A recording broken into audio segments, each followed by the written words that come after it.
ఈరోజు భూమిలో most powerful is imagination, most expensive is imagination, highest paid jobs are based on imagination. ఇట్లా జరిగితే ఏమవుతుంది, ఇట్లా జరిగితే ఏమవుతుంది నువ్వు ఆలోచించగలిగితే దానికి నీకు విలువ ఉంది. Imagination is the most powerful. ఇక్కడ చూసినప్పుడు వీరందరూ ఒకే ఇమాజినేషన్తో వచ్చారు. మనం గోపురం కడదాం, మనం కొరకు ఒక పట్టణం కడదాం. ఆ గోపురం ఎంత పైకి వెళ్తుంది? అందరూ ఊహించుకుని ఉంటారు, ఓహో వారందరూ ఒకటయ్యారంట.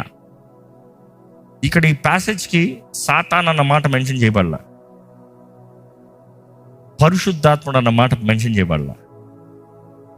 కేవలం మనుషులు తలంపులు ఒకటయ్యాయి, మనుషుడు ఒకటయ్యాడు. వారు కడుతూ ఉంటే దేవుడు దిగి వచ్చాడంట. Look at this.